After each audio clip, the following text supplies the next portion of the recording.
E aí, galerinha, tudo bem com vocês? Muito bom encontrar vocês mais uma vez. Eu sou o professor Rodrigo Udo e estaremos continuando a nossa história do Brasil. E hoje o tema da aula basicamente é estudar a chegada da família real ao Brasil e tudo que envolveu. E na realidade não é assim, né? O pessoal veio aqui, caiu de paraquedas e chegou. Não, tem todo um processo. Para a gente poder entender esse processo, nós vamos precisar voltar um pouquinho no tempo, e não só no tempo, também no espaço. Muito bem, nós vamos começar a nossa análise justamente na Revolução Francesa. Ô professor, o que tem a ver a Revolução Francesa com a chegada da família real ao Brasil? Vamos colocar um N certo aqui, porque senão vai ter gente que vai confundir as coisas. Muito bem, então lá na Revolução Francesa nós tivemos as três principais fases, né, onde você tem os girondinos, depois os jacobinos, depois os girondinos voltando, Assembleia, Convenção e Diretório. Em 1799, quando o Diretório estava às portas de sofrer uma nova Revolução dos Jacobinos, acontece de Napoleão Bonaparte dar o chamado golpe do 18 de Brumário. O que é Brumário? Acontece, gente, que com a Revolução Francesa, o calendário mudou. Eles passaram, acabou esse negócio de janeiro a dezembro, então eles desenvolveram um novo calendário com novos nomes de meses. Esse calendário vai durar até 1871, tá? Quando vai acontecer a Comuna de Paris. Aí eles voltaram ao calendário gregoriano convencional. Mas esse golpe do 18 de Brumário coloca então Napoleão Bonaparte à frente do governo da França. Então, de 1799 a 1804, nós vamos ter o consulado.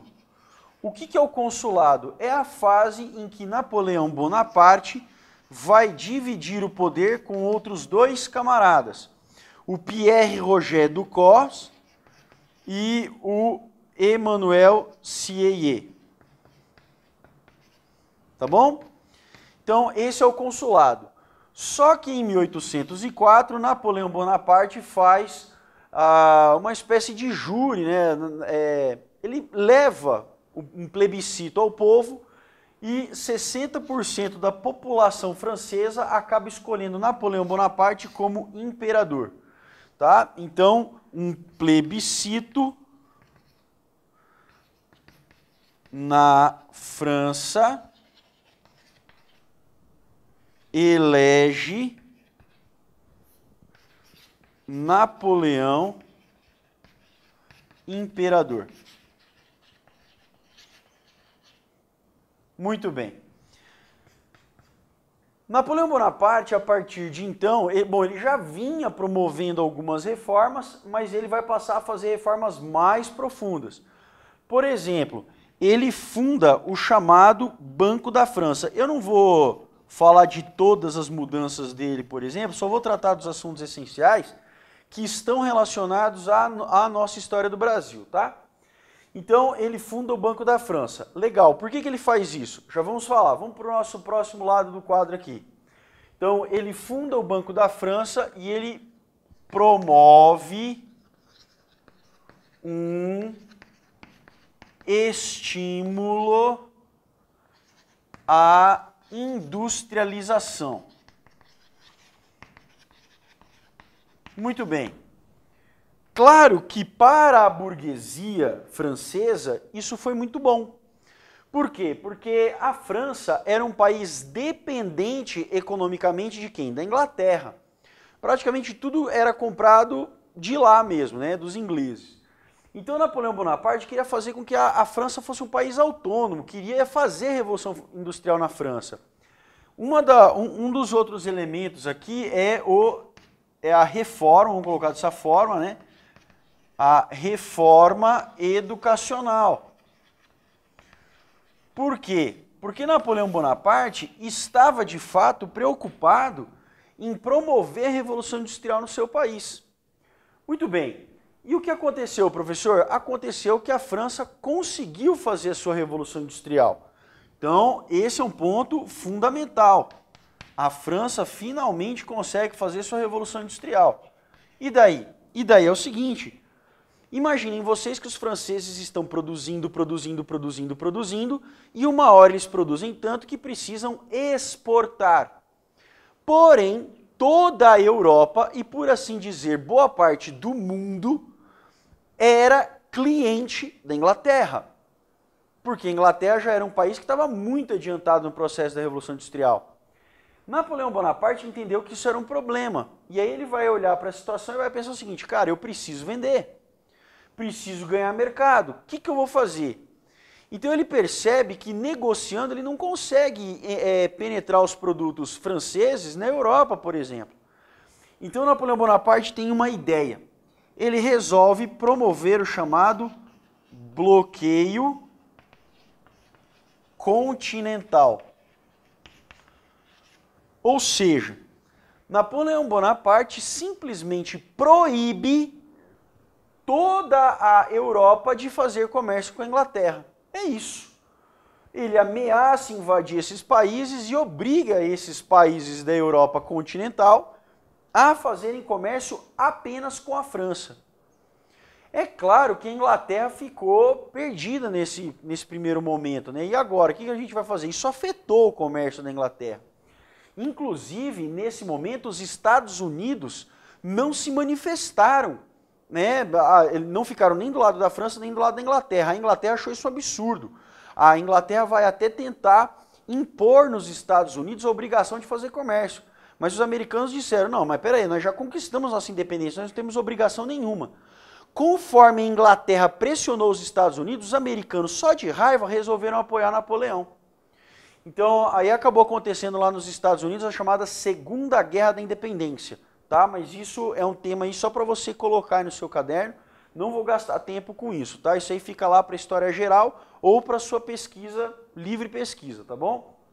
Então, realmente o bloqueio continental foi algo muito sério, tá? Isso aqui era realmente um problema, né? A Europa agora, que era dependente, ia ter que comprar, era dependente da Inglaterra, ia ter que comprar produtos da França. E agora, professor? Bom, gente, não vamos nos esquecer que nas aulas anteriores eu comentei com vocês sobre o Tratado dos Panos e Vinhos, ou Tratado de Methuen, que fazia com que Portugal fizesse da Inglaterra seu principal parceiro econômico. Então, Portugal agora está se vendo com um grande problema, porque ele está pressionado militarmente pela França e pressionado pelo seu compromisso moral de manter o seu tratado com a Inglaterra. E agora, o que os portugueses vão fazer? Então, aqui a gente tem um problema central. Para a gente entender o que está acontecendo em Portugal, vamos para lá, né? Vamos para Portugal. Muito bem. Eu falei para vocês nas aulas anteriores que Portugal foi governado por Dom João V, depois Dom João V morreu, né? Deixou uma dívida interna para o país, vem Dom José I. Dom José I é aquele rei que vai utilizar muito a ajuda do Marquês de Pombal.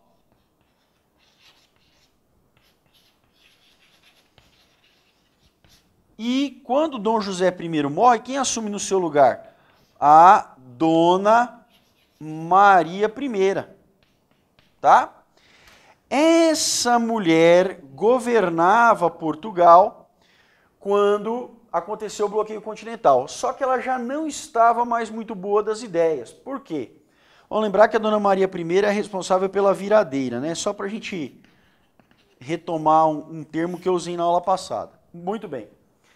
Dona Maria I era casada com seu tio, Dom Pedro III, tá bom? E o casal teve um filho muito bajulado. Esse menino foi muito bajulado.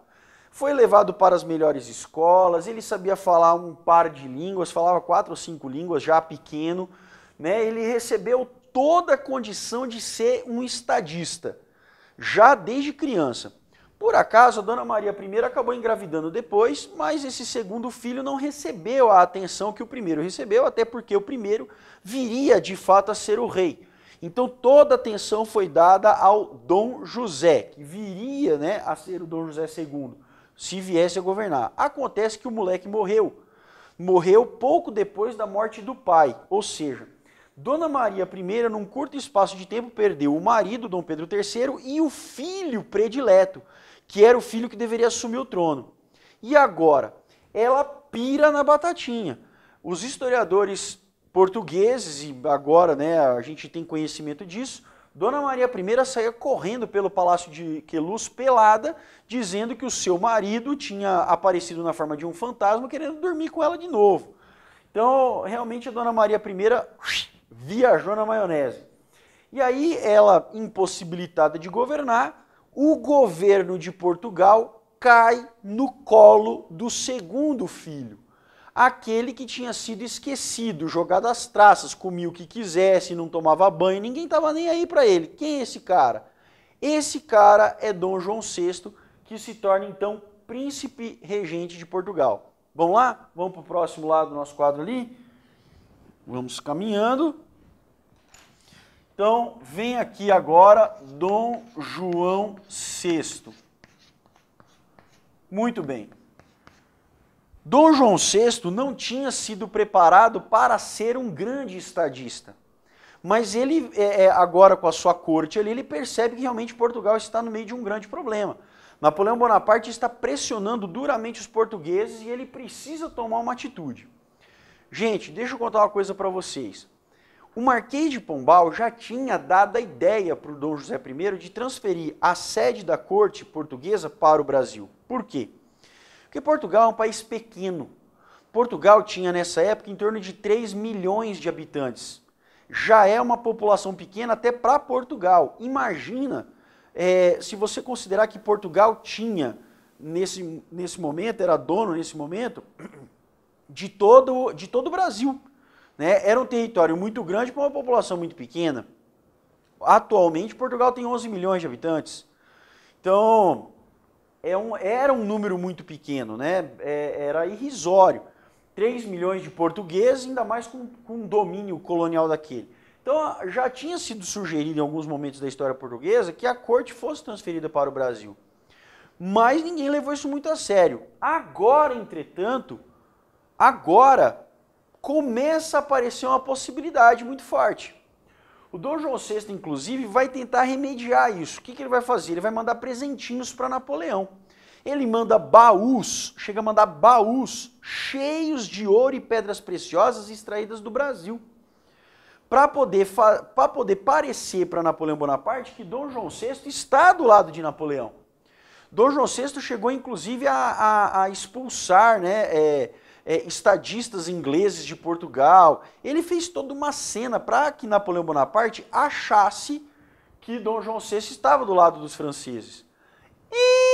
Entretanto, na prática, Dom João VI ainda fazia comércio com a Inglaterra. Os produtos ingleses ainda chegavam em Portugal. E agora? Napoleão Bonaparte descobriu a treta. E quando ele descobre que Dom João VI está fazendo toda essa malandragem, o que ele resolve fazer? Invadir Portugal. Então, imediatamente Napoleão Bonaparte atravessa a Espanha, né? A gente sabe que Napoleão Bonaparte vai depor o rei da Espanha, vai colocar o seu irmão para governar na Espanha, assina o Tratado de Fontainebleau, atravessa a Espanha com o general Junot, e o general Junot vai invadir Portugal. Quando Dom João VI descobre que as tropas napoleônicas estão vindo em direção a Portugal, Dom João VI não esperou para combater os franceses. Ele não quis esperar para ver o que ia dar. Ele fez o quê? Vazou. Juntou as tralhas que ele podia o mais rápido possível, leva para o porto, embarca e tchau. Gente, isso aqui é sério, foi muito rápido mesmo. E eles procuraram levar o máximo de coisas possível. Levaram piso, azulejo dos palácios, quadros, passaram a mão nos cofres do Banco Português para levar tudo isso para o Brasil. Levaram tudo que eles podiam levar, tá? Inclusive, a corte portuguesa tinha nessa época em torno de 3.000 pessoas, o que já é muita gente. Imaginem vocês esses caras estarem indo com 3.000 pessoas para o Rio de Janeiro, que era o destino final, porque o Rio de Janeiro era a capital da colônia, e o Rio de Janeiro nessa época tinha 60.000 habitantes. Imagina, a cidade tem 60.000 habitantes e de repente ela recebe 3.000 a mais. Não tinha infraestrutura para isso. Tá bom, a galera vai correndo. Gente, foram 700 carruagens de tralhas que os caras enfiaram dentro desses navios. Eram vários navios. Os ingleses se comprometeram a proteger a esquadra portuguesa que estava indo então para o Brasil, beleza? Mulheres foram em um navio, homens foram em outro. Teve até um surto de piolho no navio das mulheres ali, a Dona Maria I, a Carlota Joaquina, as meninas tiveram todas que raspar a cabeça e usar trajes mínimos, né, para que não se acumulasse o piolho, não ficasse comendo as pessoas. E então Dom João VI vai para o Brasil, beleza? Sai de Portugal no finalzinho de 1807 e no dia 28 de janeiro ele vai acabar chegando oficialmente ao Brasil. Vou explicar por quê. Então, ocorre aí a chegada da família real portuguesa ao Brasil. Professor, e Portugal? Relaxa que eu vou falar de Portugal lá na frente. Não é o objetivo falar de Portugal agora. Agora a gente tem que concentrar a atenção na família portuguesa. Os caras se deslocaram, então atravessaram o oceano para vir para o Brasil. Tá bom? Esse é o primeiro ponto. Quando eles chegaram aqui, passou ali em torno de uns 15 dias, não, muito menos, uns 3 dias. E o Dom João VI não se pronunciava, ele chegou no Brasil e agora ele tinha que ajustar as pessoas. Primeiro que esperavam 3.000 pessoas, que já era muito. No final, gente, acabaram chegando mais de 10.000 pessoas. Alguns historiadores dizem que chegou com a comitiva portuguesa em torno de 15.000 pessoas. Obviamente, uma cidade com 60.000 habitantes não tinha lugar para 15.000 pessoas. Então o que o Dom João VI fez? Mandou colocar na porta das casas, todas as casas do Rio de Janeiro, um P e um R. O que era esse P e R? Era propriedade do príncipe regente. Mas muita gente, para caçoar, resolveu dizer que era um põe-se na rua. Tá? Isso daqui era o quê? Então vou colocar aqui, príncipe regente. Professor, para onde foram essas pessoas? Ficaram sem casas. Tá? Isso tudo para poder receber essa turma que estava chegando de fora, tá? Para poder receber essa turma que estava chegando de Portugal. E os ingleses começaram a pressionar o Dom João VI. Pô, cara, e aí? Né? A gente protegeu você, legal, e agora? O que você vai dar em troca pra gente? A gente combinou lá em Portugal. Você está devendo um favor pra gente. E aí, então, no dia 28 de janeiro de 1808, essa data talvez seja mais importante do que a data de chegada da família real. Acontece então o quê? A abertura dos portos às nações amigas. Obviamente que a expressão nações amigas, apesar de não dizer literalmente, a expressão nações amigas supunha quem? Você já sabe, você já respondeu aí do outro lado, a Inglaterra. Então, a Inglaterra era essa nação amiga. Beleza, turma? Muito bem. Além da abertura dos portos às nações amigas, uma série de outras medidas foram tomadas. Vamos chegar aqui do outro lado do quadro. Que outras medidas foram essas?